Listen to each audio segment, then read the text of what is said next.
Des commandos d'élite britanniques, les SAS, s'infiltrent en territoire irakien pendant la guerre du Golfe. Leur but, détruire un réseau de lance-missiles ennemis. Mais la vie de ces soldats anglais piégés au cœur de terres hostiles est mise en péril. 200 km séparent le commando Bravo 2-0 de la frontière. Avec l'armée irakienne à ses trousses, la priorité est de survivre. En cette ère de violence, des quatre coins du globe, une nouvelle race de guerriers naît. Armés jusqu'aux dents et ayant subi une formation sans pareille, ces hommes d'exception, triés sur le volet, doivent remplir des missions secrètes où leur vie est souvent en jeu. Voici les dangereuses missions spéciales de ces commandos.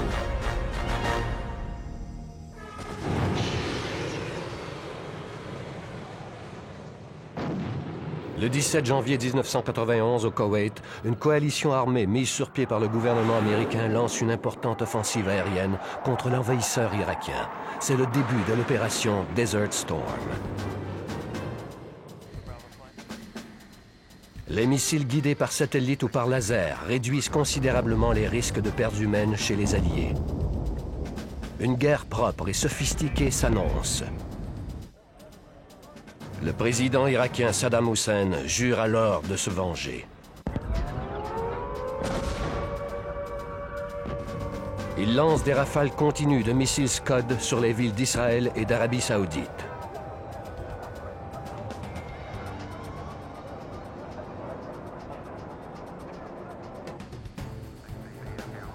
Les missiles installés sur des unités mobiles échappent aux radars alliés et rendent les frappes aériennes inutiles.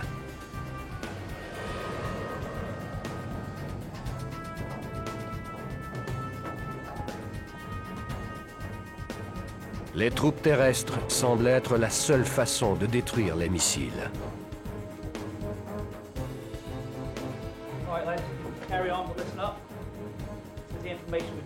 Une mission aussi périlleuse doit être menée par des hommes spécialisés. Les membres de l'escadron Bravo 2-0 sont déjà sur les lieux. Efforts by the coalition air forces to suppress the Iraqi launches of Scud missiles against Israel and Saudi Arabia have been a failure thus far. Mis sur pied lors de la Seconde Guerre mondiale, le SAS, ou Special Air Service, est le corps militaire d'élite le plus expérimenté au monde. On prévoit parachuter les 8 hommes de la compagnie Bravo 2-0 en territoire ennemi pour une dizaine de jours. Ils devront repérer les lance-missiles le long d'une des routes de ravitaillement principales. Andy, can I have a word?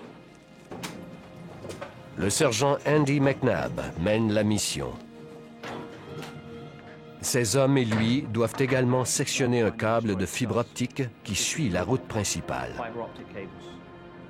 Sa destruction est d'une importance capitale, car ce dernier relie les lance-missiles à un poste de contrôle irakien. Pour le mettre hors d'usage, les hommes devront d'abord le trouver. Pour des raisons de sécurité, l'identité réelle d'Andy McNabb doit rester secrète. Nous possédions très peu d'informations ou de cartes et aucune image satellite de la région où nous devions nous rendre. Il fallait y aller tout simplement parce que c'est le rôle des unités d'élite. On nous envoie parfois sans le moindre renseignement et notre boulot est de recueillir les informations requises. When you land, find a lie-up position with close proximity to the main supply route. You're going to have to dig into the sand to create your LUP. Le désert plat n'offrant guère d'abri, l'escadron devra creuser des tranchées pour se cacher.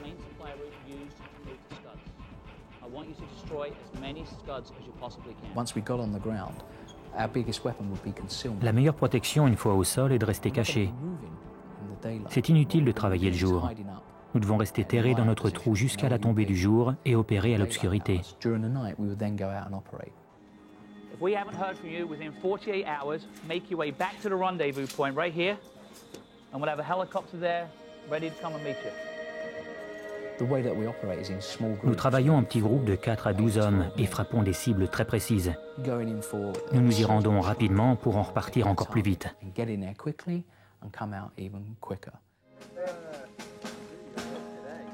L'escadron Bravo 2-0 prépare sa mission. Les 8 hommes de la patrouille planifient ensemble l'opération. Le travail d'équipe est crucial, car chacun des membres a une formation différente. Âgé de 24 ans, Bob fait partie des SAS depuis seulement 6 mois. Il est le cadet de l'escadron. L'infirmier Chris Ryan en est à sa 6e année chez les SAS.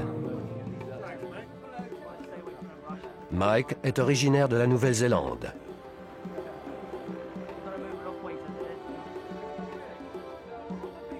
Stan, un Australien, est expert démolisseur.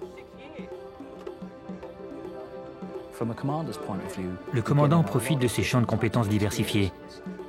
Chacun des membres de l'équipe joue un rôle important. L'unité profite des 20 années d'expérience de Vince. Dinger est quant à lui un parachutiste expert. L'expert en communication de l'escouade Bravo 2-0, Steve Lane, est surnommé Legs, les jambes. Le commando sera en contact avec les quartiers généraux en Arabie Saoudite grâce à une radio à rafale courte. L'ennemi ne peut intercepter les communications transmises avec un tel appareil. Les hommes emportent aussi une radio d'urgence à portée limitée, communément appelée TAG-B, ainsi qu'un GPS, un système de localisation par satellite qui leur permettra de connaître leur position et de se diriger avec précision.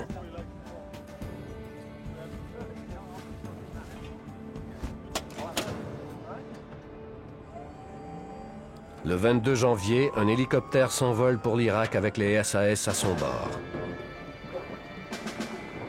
Chris Ryan était alors conscient du danger de cette mission. C'était bouleversant car chacun, je crois, se doutait que ce voyage serait probablement un aller simple.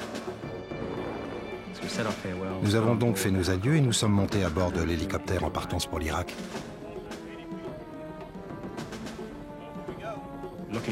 Nous pouvions voir très loin par la fenêtre, car le sol était plat et la lumière ambiante excellente. L'hélicoptère vole en rase-motte afin d'éviter les radars ennemis. L'appareil n'était pas armé. L'équipage était très courageux. Si l'engin avait été touché, les hommes auraient dû s'accrocher à nous pour en sortir. Ils ne possédaient aucune formation de survie ou d'évasion. Les risques qu'ils prenaient étaient énormes. Dès que nous touchons le sol, il faut sortir par l'arrière de l'hélicoptère et se coucher jusqu'à ce qu'il reparte. Puis le bruit s'estompe et on retrouve graduellement son ouïe et sa vision nocturne.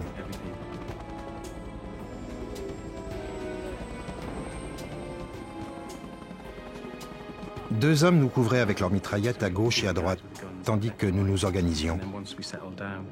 Il n'y avait pratiquement rien aux alentours. Tout était calme. Nous ne courions aucun danger. Andy réussit à trouver sa position à l'aide du GPS et d'une carte géographique. Le commando se trouve à environ 2 km de sa destination, une importante route de ravitaillement irakienne. Single file on me.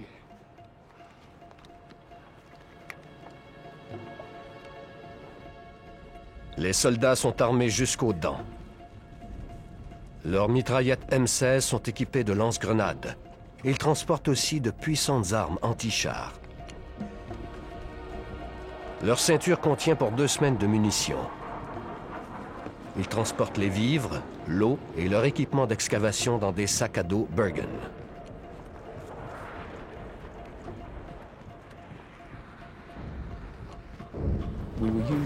Un raid aérien à 15 km de notre position devait faire diversion et nous permettre de poursuivre notre incursion.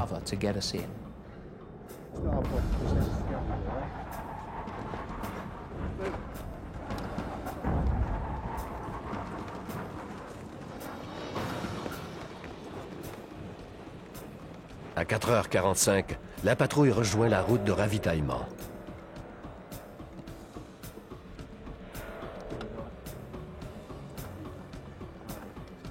À cet endroit, le sol n'est pas composé de sable, comme il s'y attendait. Andy, we're on bedrock. Sous seulement quelques centimètres de sable se trouvait le roc. C'était un vrai cauchemar. C'était difficile, mais on devait poursuivre la mission tout de même.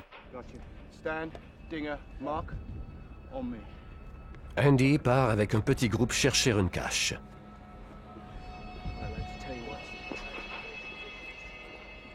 Ceux qui restent surveillent l'équipement.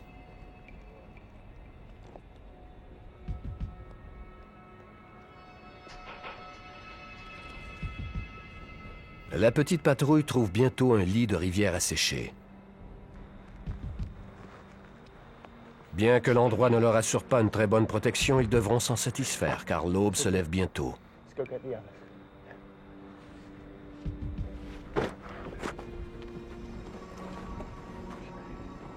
Les soldats s'installent et tentent de conserver leur chaleur. Malgré tout leur équipement, ils n'ont pas apporté ce qu'il faut pour affronter un si dur climat. C'était le pire hiver que l'Irak ait connu en 30 ans. Il faisait très froid et le vent n'aidait en rien les choses.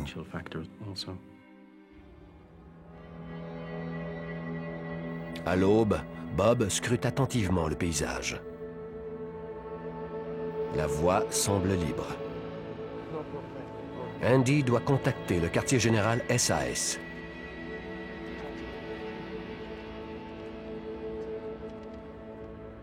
Legs relaie le message avec la radio à rafale courte.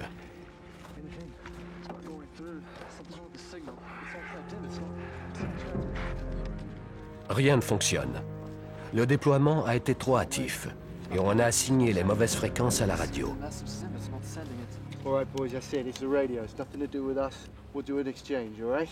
Andy reste calme. L'équipe a un plan de secours. Si les hommes échouent à établir la communication dans les 48 heures, un hélicoptère viendra à leur rencontre à un point de rendez-vous déjà convenu.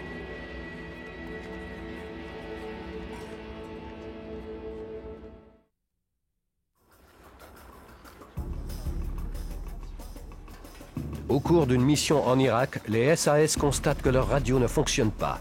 Les hommes ont pour mission de trouver un câble de fibre optique et le couper.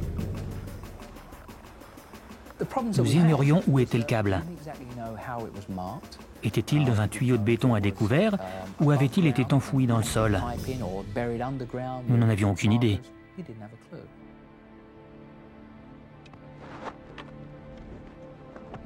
À la tombée du jour, Andy mène une petite patrouille de reconnaissance en vue de trouver le câble.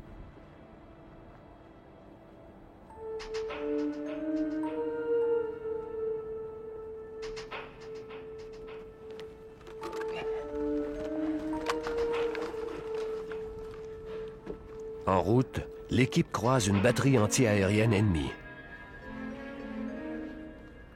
C'est une cible alléchante. Notre mission n'était pas de les attaquer. Nous étions là pour trouver le câble de fibre optique. Nous devions nous limiter à cela et éviter toute rencontre.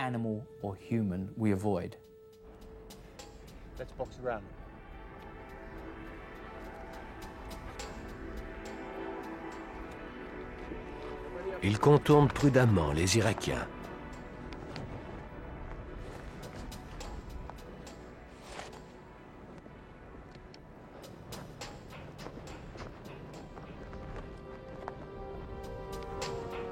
La patrouille trouve enfin ce qu'elle cherchait.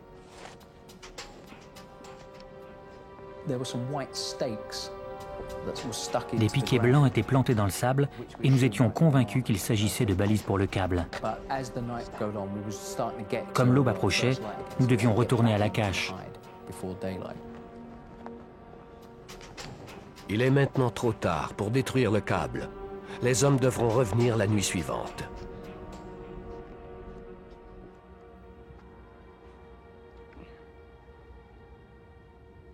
Le lendemain matin, les SAS constatent qu'ils ont de la compagnie.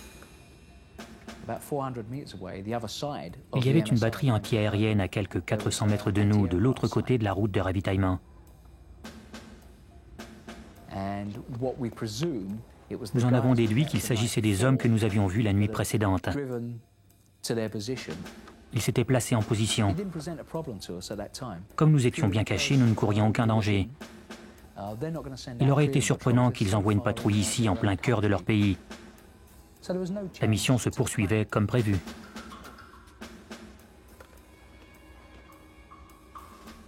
Les SAS devront attendre toute la journée et sectionner le câble au cours de la nuit avant d'aller chercher une nouvelle radio.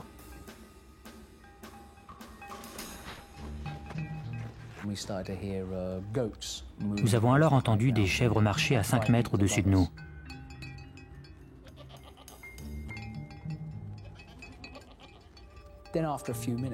Quelques minutes plus tard, la chèvre de tête du troupeau, celle que toutes les autres suivent, s'est approchée et s'est mise à nous observer.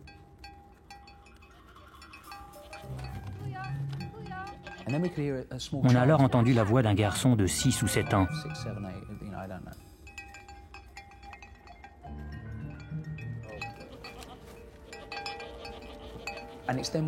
Il nous a aperçus. Il a figé, les yeux grands ouverts.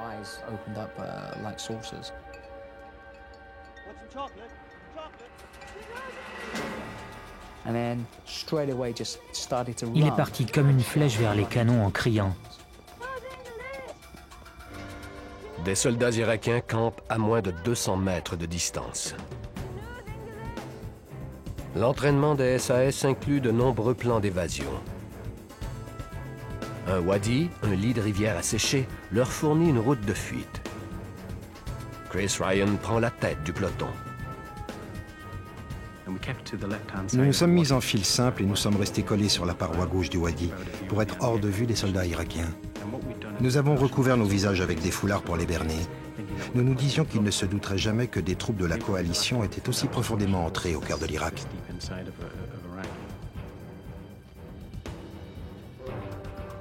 Le sergent Andy McNabb dirige l'escouade.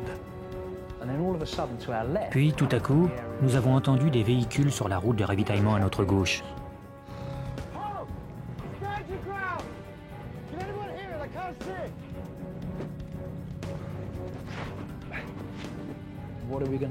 Que pouvions-nous faire?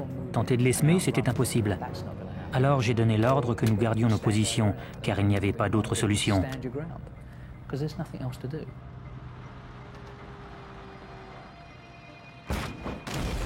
C'est là que tout a commencé. Les hommes jouaient chacun leur rôle. Ils savaient quoi faire. Ils étaient aussi conscients qu'ils dépendaient les uns des autres.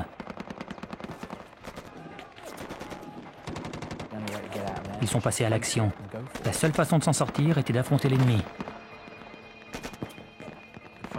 Le tir ennemi était de plus en plus intense. Je me rappelle avoir regardé mon torse pour voir si une balle m'avait atteint. Je m'attendais à voir l'un de mes membres tomber sous les rafales. À un moment donné, lors du combat, nous nous sommes retrouvés devant les positions anti-aériennes ennemies. Il nous fallait reprendre le contrôle de la situation. Nous voulions nous enfuir en prenant avantage de l'obscurité pour nous dissimuler. Nous devions quitter le secteur au plus vite.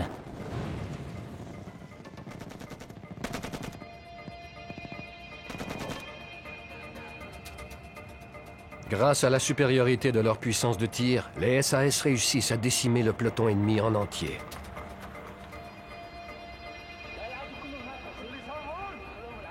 Ils sont désormais des fugitifs en contrée ennemie. Nous sommes sortis du wadi. C'était incroyable, nous étions tous là et aucun des 8 n'était blessé. En traversant la rivière, j'étais persuadé qu'au moins un d'entre nous serait touché.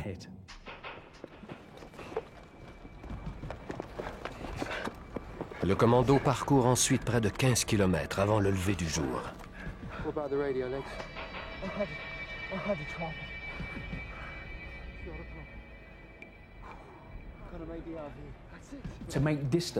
Nous nous sommes délestés de nos lourds sacs à dos afin de gagner du terrain sur les Irakiens.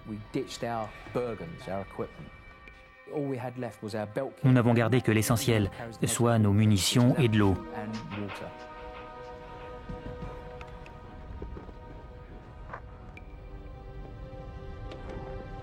Toute la nuit, des patrouilles irakiennes ratissent le secteur. Andy McNabb espère bien les semer. Après cette altercation, Il était normal que les Irakiens croient que nous nous dirigions vers le sud, en Arabie Saoudite. Et c'était d'ailleurs là que se trouvait notre point de rendez-vous d'urgence. Mais même si l'hélicoptère s'y était rendu, cela ne signifiait pas qu'il aurait pu nous y ramasser. En prenant la fuite vers le sud au cours de la nuit, nous risquions d'être pourchassés et l'hélicoptère ne serait pas venu s'il y avait eu une fusillade. Toute tentative de sauvetage héliporté est maintenant impossible.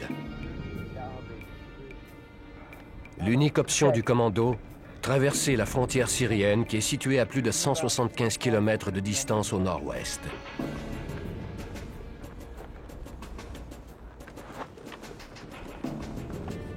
Andy évalue à 3 nuits le temps requis pour l'atteindre.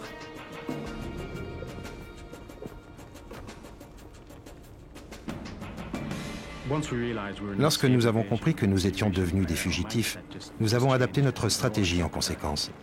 Il fallait dorénavant les semer. C'était sûrement l'un des pires endroits au monde d'où prendre la fuite.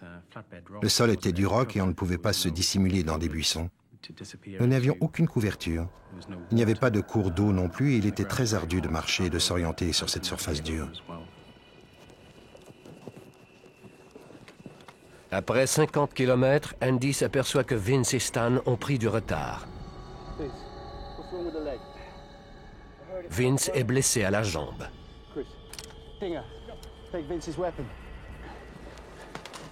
Il ne peut plus transporter son arme. Stan se déshydratait. Alors nous nous sommes arrêtés et nous lui avons donné à boire. On a fait ce qu'on a pu pour la blessure de Vince. Ensuite, je les ai placés devant moi, tout de suite derrière Chris, qui était notre nouvel éclaireur.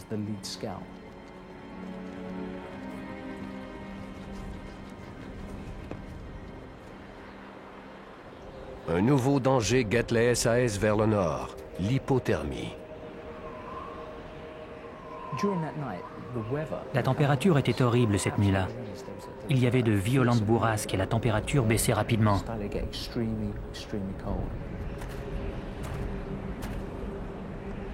Le mercure tombe bientôt sous la barre du zéro. Les soldats risquent de mourir de froid.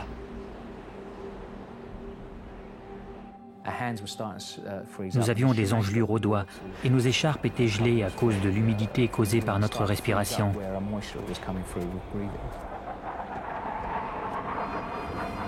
À travers le sifflement du vent, Andy distingue le vrombissement des moteurs d'un avion allié au-dessus d'eux.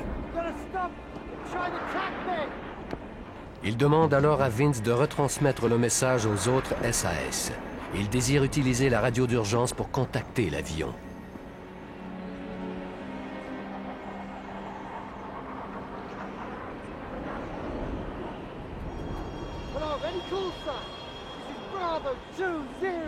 Bravo 2-0. We are on the ground. Call sign. Kulda. We're in trouble. Over. Bravo 2-0. You're very weak. Turn back north. Turn back north. And then the signal failed. Le signal s'est ensuite estompé. Mais c'était une bonne nouvelle, car cela signifiait qu'ils étaient au courant que nous avions des problèmes. Ils pourraient maintenant trouver notre position. Andy se tourne vers Vince, mais constate que celui-ci a disparu. Les rafales de sable rendent la visibilité très faible.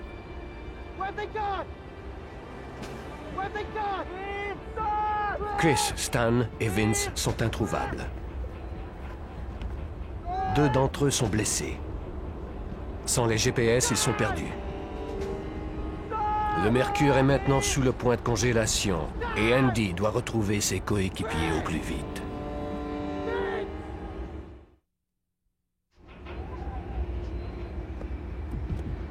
Huit soldats des SAS britanniques sont pris au piège en contrée ennemie pendant la guerre du Golfe. Poursuivis par les soldats irakiens, ils tentent d'atteindre la frontière syrienne malgré des températures polaires. Lorsque le sergent Andy McNabb s'arrête pour utiliser la radio d'urgence, il constate que 3 de ses hommes ont disparu. Le groupe s'était séparé en 2 par ma faute. J'avais dit à Vince que nous devions faire halte et je croyais qu'il allait en informer les autres. Mais j'ignorais que son état était aussi grave et j'ai oublié de vérifier s'il avait transmis le message. Il a continué à avancer. Hélas, leurs recherches sont vaines. À cause de la faible visibilité, ils sont incapables de retrouver les hommes manquants. Andy ne peut mettre en jeu la vie des autres membres du groupe. Les 3 hommes qui s'étaient écartés du peloton savaient que nous devions nous rendre en Syrie. 2 d'entre eux étaient blessés, mais c'étaient des professionnels capables de se prendre en charge. 1 heure s'est écoulée quand Chris Ryan constate qu'ils se sont écartés du groupe. Les 3 hommes sont alors en proie au délire à cause de l'hypothermie dont ils sont victimes. Je me suis retourné et je n'ai vu que Stan et Vince. Les 5 autres hommes avaient disparu.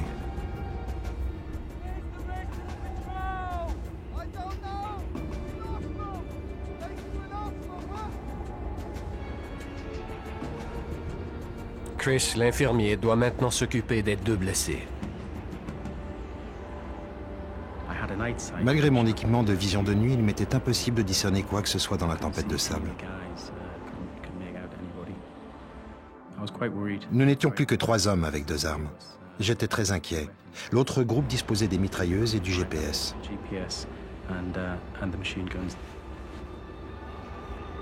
Chris presse ses équipiers. L'Euphrate se trouve à 2 jours de marche. Une fois qu'ils l'auront atteint, ils pourront remplir leurs gourdes et traverser en territoire syrien. Pour l'instant, ils doivent trouver un endroit où se cacher.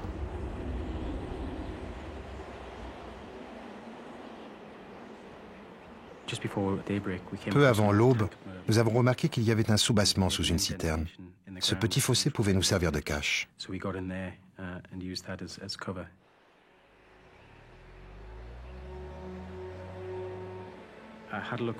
Puis, à la lumière du jour, j'ai remarqué un camion près duquel se trouvaient au moins 2 Irakiens.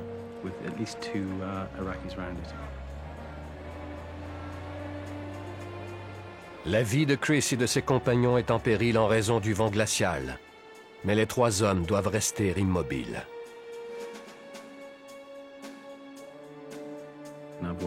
Nous étions frigorifiés. J'ai travaillé dans les endroits les plus froids du globe et je peux vous assurer que ce jour a été le plus long de mon existence. La situation est aussi difficile pour le groupe d'Andy. Ils ont trouvé une maigre protection derrière un tumulus. Les soldats irakiens sont partout. Il y avait beaucoup plus de mouvement chez l'ennemi que nous ne l'avions prévu. Les véhicules arrivaient les uns après les autres et des soldats en sortaient. Nous ignorions s'ils nous cherchaient ou s'il s'agissait simplement de recherches préventives. J'étais très inquiet, car si les Irakiens ne nous trouvaient pas en premier, c'était la température qui aurait bientôt raison de nous.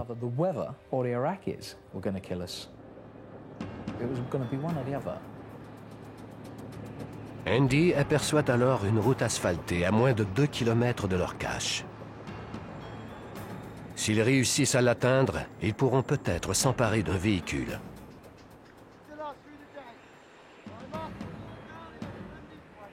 Ils devront toutefois attendre la tombée du jour pour s'exécuter. Pour l'instant, ils affronteront une autre journée glaciale.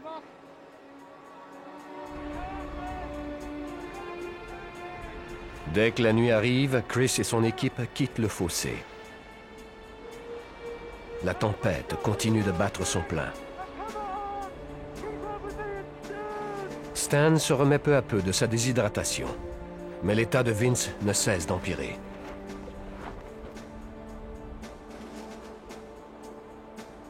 Il lutte pour suivre les autres.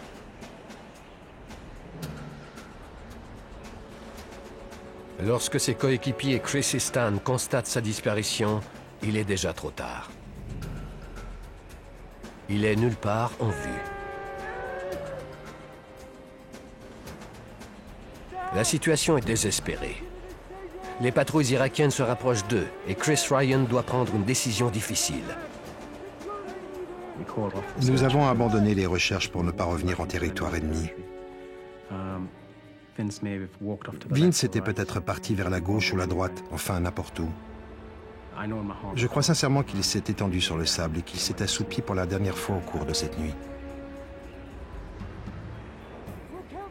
Chris et Stan doivent poursuivre leur route. Il leur reste encore 85 km à franchir avant la frontière syrienne. La tempête passée, l'autre groupe surveille la route. Bien qu'en mauvaise posture, les hommes d'Andy McNabb ont un plan. S'ils réussissent à intercepter un véhicule, ils pourront traverser la frontière. Je suis monté sur la route en agitant mes mains dans les airs au moment où un véhicule approchait. C'était un vieux taxi new-yorkais. Je n'en croyais pas mes yeux.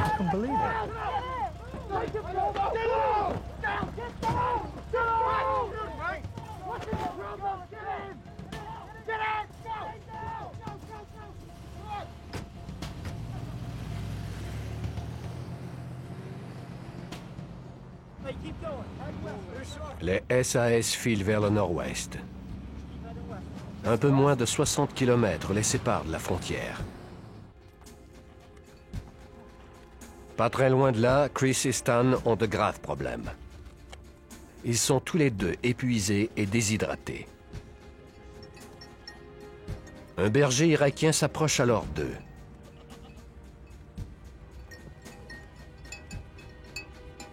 Désespéré, Stan se dévoile. Les deux soldats ont besoin d'un véhicule.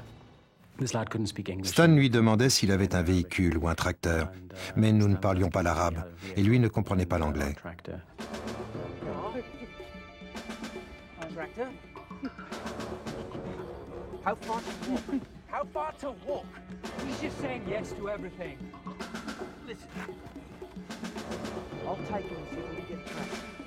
Stan insiste pour aller chercher un véhicule avec le berger. Je n'étais pas d'accord avec lui car cela enfreignait la procédure. Il m'a laissé son arme et son attirail. Je lui ai dit que je partirais à 6h30, qu'il soit revenu ou non. Si jamais il changeait d'avis, il n'avait qu'à abattre le garçon et me rejoindre. Pendant ce temps, le groupe d'Andy se rapproche de la frontière. Aucune patrouille irakienne n'est en vue. Le détournement du taxi a été une bonne affaire, après tout. La situation de Chris est plus inquiétante. Il fera bientôt jour et Stan n'est pas encore revenu. Il doit se cacher. J'ai vu des phares derrière moi et j'ai prié pour que ce soit Stan qui revienne avec un véhicule. Mais peu de temps après, d'autres phares sont apparus. Chris est en mauvaise posture. Le premier véhicule était à seulement 100 mètres de distance.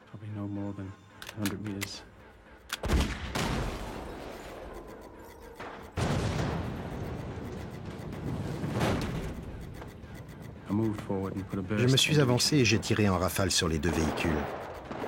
Je suis immédiatement reparti à la course dans la direction opposée.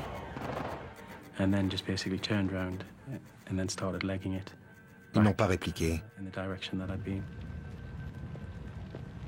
Il n'y avait plus aucun signe de vie. Chris Ryan est livré à lui-même.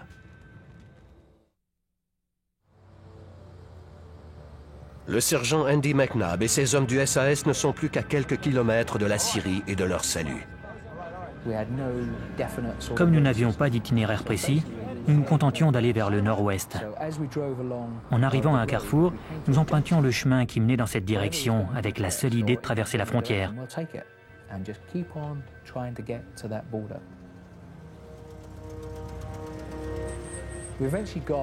À 11 km de la Syrie, nous avons dû nous arrêter.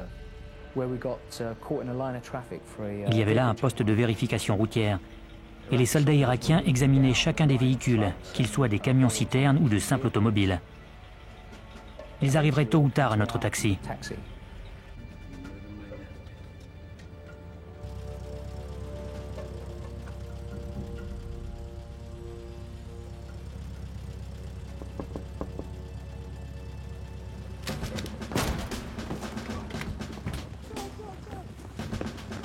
Nous nous sommes mis à courir ventre à terre vers l'ouest avec le seul désir de sortir vivant du secteur et de traverser la frontière.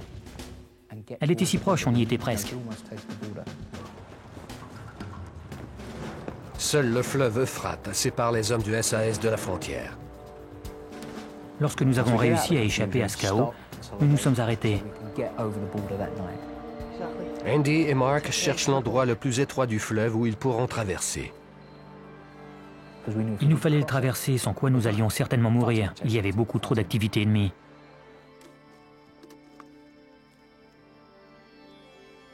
Ils aperçoivent alors une patrouille irakienne devant eux. Les autres membres du commando se dispersent au son des premiers coups de feu. Ayant épuisé toutes leurs munitions, Legs et Dinger plongent à l'eau et entament la traversée du fleuve. Bob est abattu pendant qu'il est à découvert.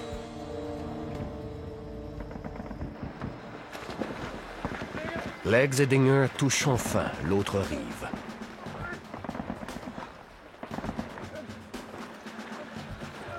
La traversée d'1 kilomètre à la nage dans ces eaux glaciales a bien failli les achever. Les réserves de munitions d'Andy et Mark diminuent rapidement. Ils courent en direction des arbres.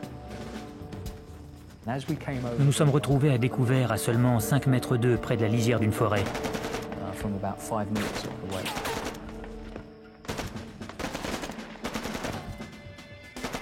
Mark est touché et le chargeur d'Andy est vide. Sa seule protection est l'obscurité. J'ai dû contourner leur position et me ruer vers la frontière. Sur l'autre rive, Dinger traîne Legs Lane jusqu'à la vieille remise d'une ferme. À demi conscient, Legs ne peut aller plus loin.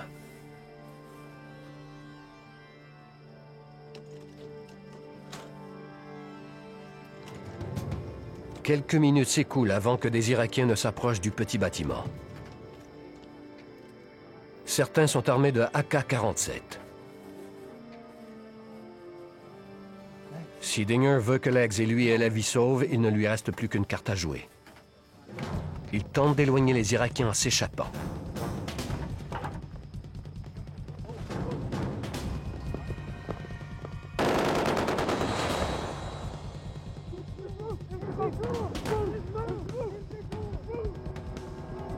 Le sacrifice de Dinger ne sauvera malheureusement pas Legs. Celui-ci est déjà trop mal en point. Il rend l'âme tard dans la nuit. Chris refuse d'abandonner. Il me restait ma M16 et seulement 2 ou 3 balles. J'en étais au point où j'allais couvrir la distance à pied entre l'Euphrate et moi. Je n'avais pas bu une goutte en 2 jours et j'étais assoiffé. J'ai passé la plus grande partie de la nuit à marcher en direction du fleuve. Le lever du soleil oblige Andy McNabb à se terrer à moins d'1 kilomètre de la frontière syrienne. Je me suis glissé sous un conduit. C'était en fait un petit fossé surmonté par une plaque d'acier d'1 centimètre d'épaisseur et qui servait de pont pour les véhicules qu'ils traversaient à toute heure du jour. La fusillade de la nuit a sonné l'alerte chez les Irakiens qui passent la région au peigne fin.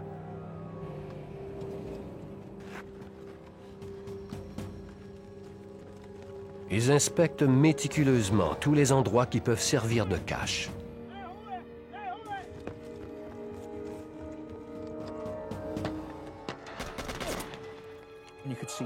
On pouvait voir leurs bottes et leurs carabines qu'ils piquaient dans le fossé. 2 hommes m'ont traîné en dehors.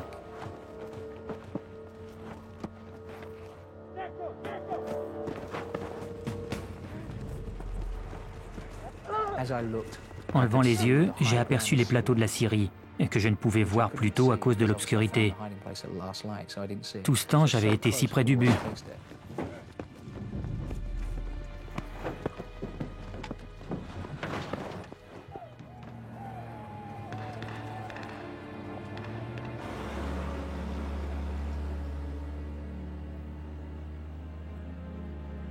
Andy est conduit dans un camp militaire près de Bagdad.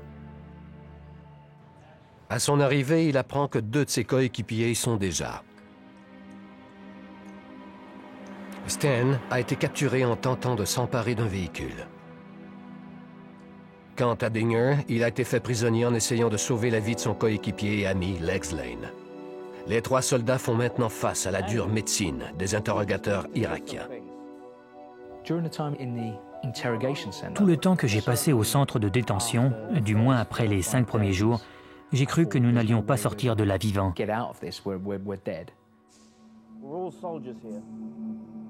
Un entraînement rigoureux l'a préparé à la torture physique et mentale. On doit accepter la souffrance affligée à son corps et tenter de rester neutre. On ne veut pas les rendre agressifs. Il faut seulement laisser aller les choses et garder son équilibre mental.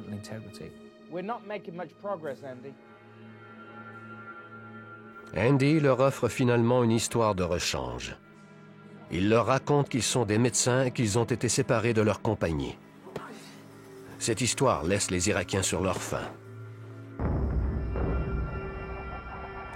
Chris Ryan est le seul SAS de l'escouade à être encore en liberté. Les autres sont morts ou captifs. Des avions chasseurs américains pilonnent les installations irakiennes du secteur. Le temps s'écoule pour le jeune infirmier. À en juger par ma condition physique à ce moment-là, je savais que j'avais de graves ennuis. Je connais l'odeur d'un cadavre et j'ai déjà passé 3 mois sans me laver lors d'exercices de combat. Le corps développe parfois des odeurs très fortes. Du pus sortait sous mes ongles lorsque je les pressais. Mes dents étaient branlantes et mes gencives saignaient. Mes pieds étaient en très mauvais état, j'étais couvert de plaies ouvertes. Tout cela m'inquiétait beaucoup et j'ignorais pendant combien de temps encore je pourrais continuer. À l'aube, Ryan arrive aux abords d'une petite ferme.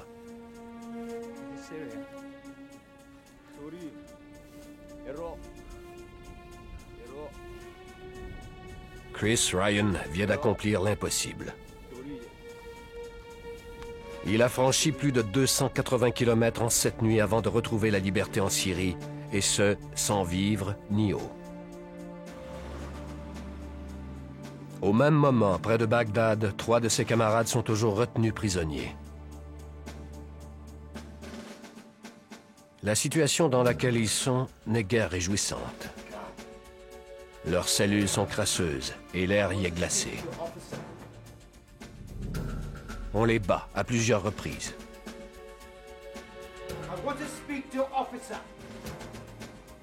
Après 8 jours de torture, Andy en a assez.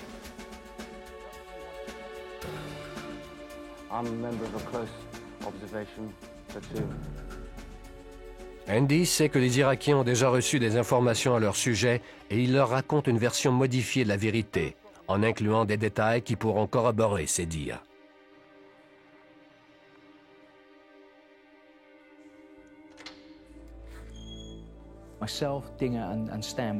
Ils m'ont mis dans la même cellule que Dinger et Stan.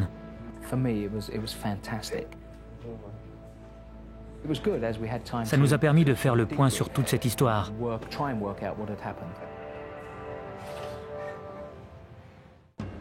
À la fin du mois de janvier, Saddam Hussein avoue utiliser les prisonniers de guerre américains et britanniques comme boucliers humains afin de protéger ses infrastructures militaires contre les frappes aériennes.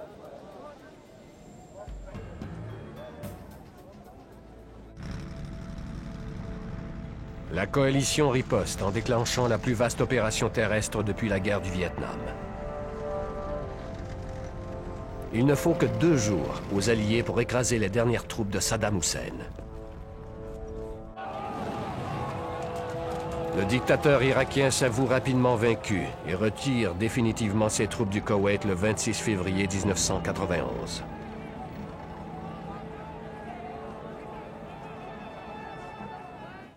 La coalition exige la libération inconditionnelle de tous ces prisonniers de guerre.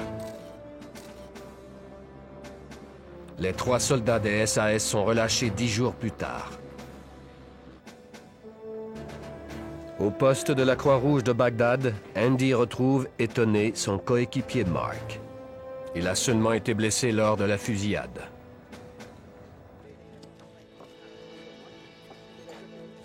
Cinq membres de l'escouade ont survécu à la mission. Les 3 autres hommes, soit Bob Consiglio, Vince Phillips et Legs Lane, sont morts au combat. Les hommes de l'escadron Bravo 2-0 ont risqué leur vie pour mener cette mission à terme. Leur courage et leur sacrifice ne seront jamais oubliés.